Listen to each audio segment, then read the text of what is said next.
Thai Airways international का Airbus A310-340 विमान 113 passengers और क्रू मेंबर्स को लिए आसमान में उड़ते उड़ते अचानक से हिमालय पर्वत श्रृंखला में कहीं गायब हो जाता है।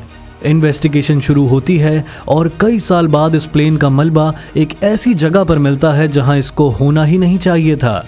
ये प्लेन आखिर अपने रास्ते से इतना कैसे भटक गया? इन्वेस्टिगेटर्स जब मामले की तह तक जाते हैं तो इस हादसे के पीछे की वजह उन्हें हैरान कर देती है। क्या ये घटना काठमांडू में रेडार ना होने की वजह से हुई थी या फिर इस हादसे का जिम्मेदार नेपाल का मॉनसून था? असल में इस घटना के होने के पीछे एक ऐसी वजह थी जिसे जानकर आप भी हैरान रह जाएंगे। ये कहानी है थाई एयरवेज इंटरनेशनल फ्लाइट 311 की, जिसे आज भी पायलट्स को सावधानी सिखाने के लिए केस स्टडी माना जाता है। और आज इस वीडियो में हम आपको इसी हादसे के बारे में बताने वाले हैं। लेकिन वीडियो शुरू करने से पहले हमारी गुजारिश है कि हमारे चैनल को सब्सक्राइब ज़रूर करें, क्योंकि इस तरह का कंटेंट बनाने में हमारा बहुत सारा टाइम और एफर्ट लगते हैं और आपके एक सब्सक्राइब करने से हमें ऐसे ही काम करने का एनकरेजमेंट मिलेगा। तो चलिए अब वीडियो को स्टार्ट करते हैं।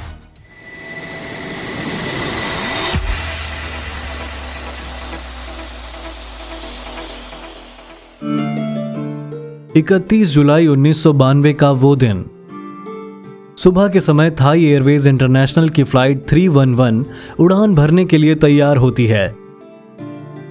इस फ्लाइट को बैंकॉक थाईलैंड के डॉन मोंग इंटरनेशनल एयरपोर्ट से काठमांडू नेपाल के त्रिभुवन इंटरनेशनल एयरपोर्ट पर पहुंचना था, जो कि एक 3 घंटे की जर्नी थी। इस फ्लाइट में एयरबस A310-304 विमान का इस्तेमाल किया जा रहा था, जो उस समय एक सेफ और मॉडर्न एयरक्राफ्ट माना जाता था। दरअसल फ्लाइट 311 से पहले ये विमान 9 साल सर्विस में रह चुका था और किसी भी गंभीर हादसे का शिकार नहीं बना था। यहां तक कि जो पर्टिकुलर एयरक्राफ्ट इस फ्लाइट में यूज होने वाला था वो भी सिर्फ 4 साल ही पुराना था और उसका रिकॉर्ड भी एकदम साफ था। इस प्लेन में एडवांस्ड ऑटो पायलट से लेकर लेटेस्ट नेविगेशन सिस्टम तक वो सब कुछ था जो 90s के दौर में आधुनिक माना जाता था। खैर, एयरपोर्ट पर सारी फॉर्मेलिटीज होने के साथ ही प्लेन में 99 पैसेंजर्स और 14 क्रू मेंबर्स सवार होते हैं। बता दें कि इस फ्लाइट की कमान 41 साल के कैप्टन प्रीडा सुट्टीमाई के कंधों पर थी, जिनके पास 13,200 घंटों का फ्लाइंग एक्सपीरियंस था और इसमें 4,400 घंटों का एक्सपीरियंस उन्होंने A310 को उड़ाते हुए हासिल किया था।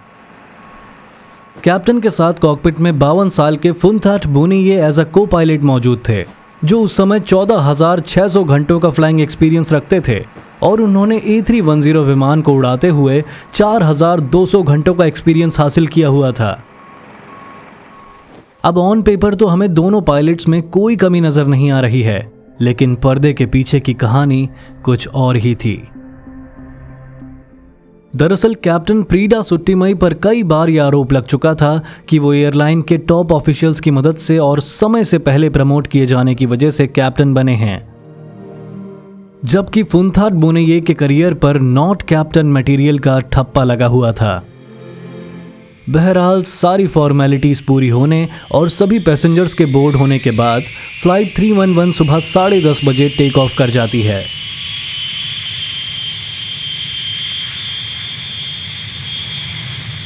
टेक ऑफ एकदम नॉर्मल और बहुत ही स्मूथ तरीके से होता है और कुछ ही देर में प्लेन अपने क्रूजिंग ऑल्टीट्यूड पर पहुंच जाता है। करीब 2.5 घंटे तक ये फ्लाइट पूरी तरह नॉर्मल रहती है और प्लेन बड़े ही आराम से अपने लक्ष्य की तरफ बढ़ता जाता है। लेकिन दोपहर में 12:30 बजे जब पायलट काठमांडू के ATC से कांटेक्ट करने की कोशिश करते हैं तो वहां से उन्हें कोई जवाब नहीं मिलता। ये इस फ्लाइट में होने वाली पहली अनयूजुअल चीज थी। हालांकि पायलट इसे इतना सीरियसली नहीं लेते, क्योंकि नेपाल में ऐसा होना कोई नई बात नहीं थी। दरअसल काठमांडू एक ऐसा शहर है जो दुनिया की सबसे बड़ी और ऊंची पर्वत श्रृंखला हिमालय से घिरा हुआ है। यहां तक कि त्रिभुवन इंटरनेशनल एयरपोर्ट भी उत्तर और दक्षिण दिशा में 2 विशाल पर्वतमालाओं से घिरा हुआ है। उत्तर की दिशा में इन पर्वतों की ऊंचाई 26,000 फीट तक है, जबकि दक्षिण में ये 9,000 फीट तक ऊंचे हैं। यही वजह है कि त्रिभुवन इंटरनेशनल एयरपोर्ट पर जाने वाले ज्यादातर बड़े प्लेन दक्षिण की दिशा में जाते हैं, जहां पर्वत ज्यादा ऊंचे नहीं हैं। मगर फिर भी इस एयरपोर्ट पर लैंड करना एक बहुत बड़ा चैलेंज माना जाता है, क्योंकि इसका रनवे उत्तर से दक्षिण दिशा की तरफ बना हुआ है। यानी लैंड करने के लिए पायलट को ऊंचे ऊंचे पर्वतों के ऊपर से गुजरने के बाद तेजी से प्लेन को नीचे लाना पड़ता है।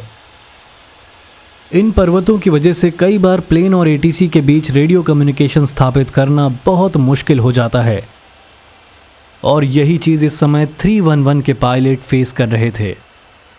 सोने पे सुहागा ये था कि त्रिभुवन इंटरनेशनल एयरपोर्ट पर उस समय रेडार भी नहीं था, यानी कंट्रोलर्स को प्लेन की एग्जैक्ट पोजीशन का अंदाजा लगाने के लिए पायलट से मिलने वाली पोजीशन रिपोर्ट्स पर ही रिलाय करना पड़ता था।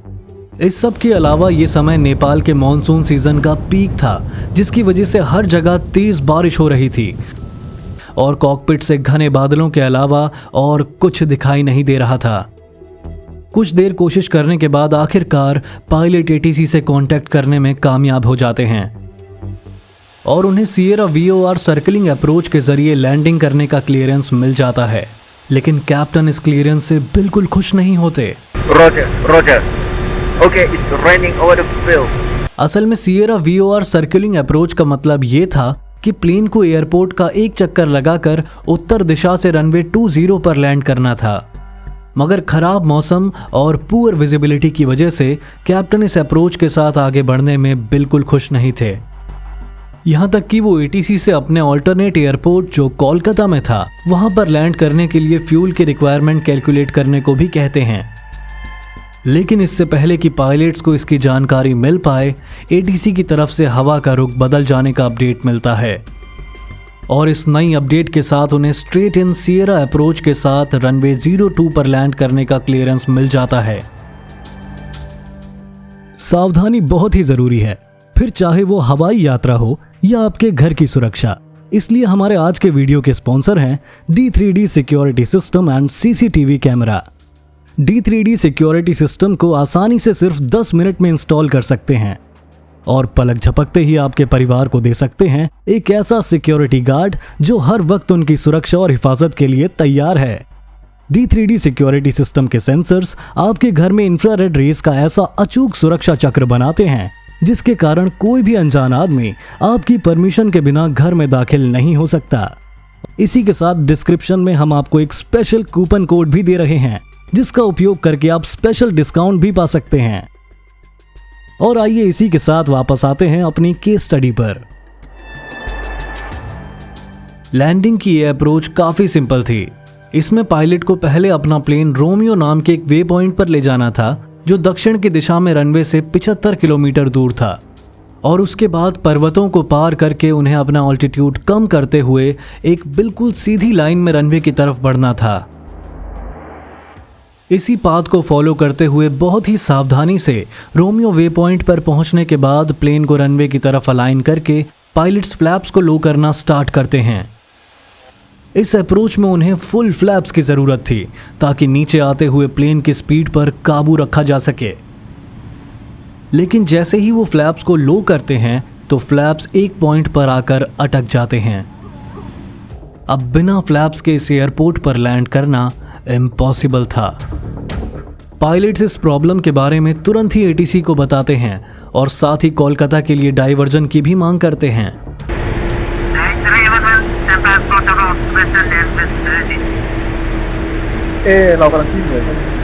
लेकिन इससे पहले कि एटीसी कुछ फैसला कर पाए, पायलट्स किसी तरह फ्लैप्स को ठीक करने में कामयाब हो जाते हैं। ऐसा होते ही वो एटीसी को इन्फॉर्म करते हैं कि उन्होंने इशू रिजॉल्व कर लिया है और वो अपनी इसी अप्रोच से आगे बढ़ रहे हैं।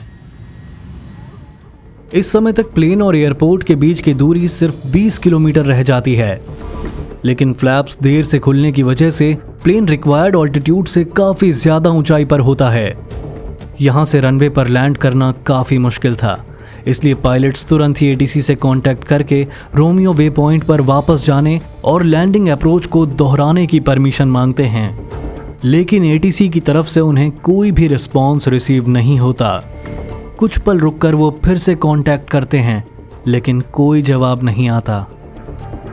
ऐसे करके कैप्टन कुल 4 बार एटीसी से कांटेक्ट करने की कोशिश करते हैं, मगर एक भी बार उन्हें सामने से कोई रिस्पॉन्स नहीं मिलता। इस समय प्लेन और एयरपोर्ट के बीच की दूरी मुश्किल से 10 किलोमीटर होती है। मामला हाथ से निकलता देख कैप्टन बिना एटीसी की मदद से खुद ही प्लेन को वापस रोमियो वे पॉइंट पर ले जाने का फैसला करते हैं। यहाँ गौर करने वाली बात यह भी है कि इस फ्लाइट को उड़ाने से लेकर एटीसी से बात करने तक का सारा काम कैप्टन खुद कर रहे थे, जबकि एविएशन नियमों के अनुसार हर फ्लाइट में एक पायलट की जिम्मेदारी प्लेन को उड़ाना होता है, जिसे पायलट फ्लाइंग कहा जाता है, और दूसरा पायलट एटीसी से बात करने और चेकलिस्ट वगैरह रीड करने जैसे काम करता है, जिसकी डेजिग्नेशन को पायलट नॉट फ्लाइंग नाम दिया जाता है। यह नियम सेफ्टी को ध्यान में रखकर बनाया गया है ताकि सिर्फ एक पायलट पर काम का ओवरलोड ना हो और वो वर्कलोड के चलते कोई गलत फैसला ना कर बैठे। लेकिन फ्लाइट 311 में इस नियम को ताक पर रखकर कैप्टन ने सारा काम अपने कंधों पर लिया हुआ था। अब वापस रोमियो वे पॉइंट जाने के लिए कैप्टन हेडिंग सिलेक्ट नॉब का इस्तेमाल करके प्लेन को राइट साइड की तरफ घुमा देते हैं और साथ ही फर्स्ट ऑफिसर से फ्लाइट मैनेजमेंट कंप्यूटर पर रोमियो वे पॉइंट को लोकेट करने के लिए कहते हैं।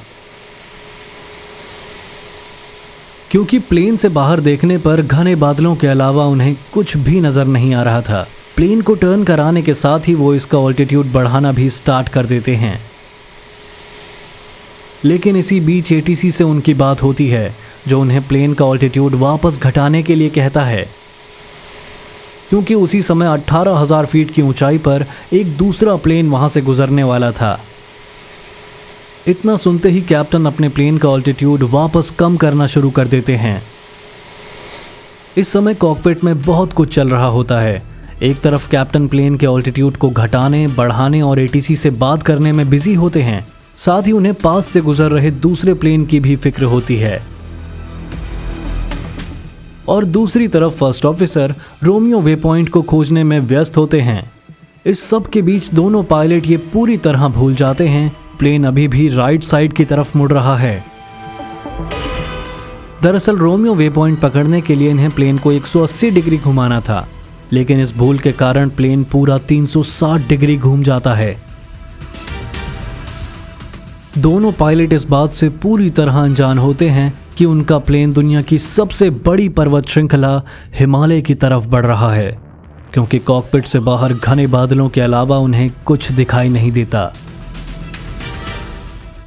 इसी बीच प्लेन के फ्लाइट मैनेजमेंट सिस्टम की नेविगेशन डिस्प्ले उन्हें दिखाती है कि रोमियो वे पॉइंट उनके सामने नहीं बल्कि पीछे है। इसे देखकर दोनों पायलट चौंक जाते हैं, क्योंकि अपने मन में उन्हें ये लग रहा था कि वो दक्षिण की तरफ आगे बढ़ रहे हैं और रोमियो वे पॉइंट उनके सामने है।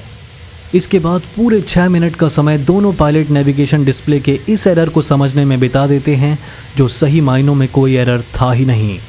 इन 6 मिनट में प्लेन हिमालय की तरफ गलत दिशा में तकरीबन 50 किलोमीटर की दूरी तय कर लेता है।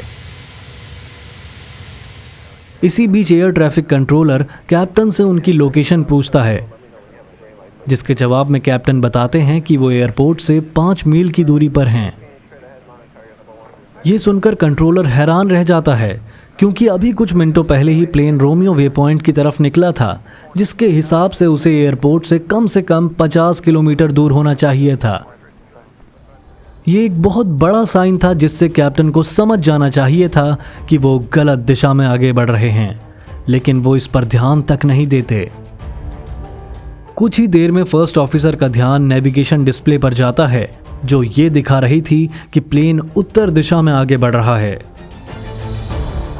ये देखते ही फर्स्ट ऑफिसर कैप्टन से डरते हुए पूछते हैं कि हम उत्तर दिशा में आगे बढ़ रहे हैं ना?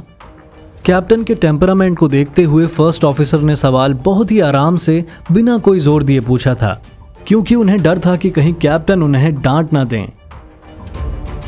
और उनके इसी बिना जोर दिए पूछने की वजह से कैप्टन उनकी बात पर ध्यान भी नहीं देते, जो कि उन्हें प्लेन की करंट पोजीशन समझाने का सबसे बड़ा साइन था। कुछ ही पलों के बाद प्लेन का ग्राउंड प्रॉक्सिमिटी अलार्म बजने लगता है, क्योंकि प्लेन अब पर्वतों के बहुत करीब उड़ रहा था।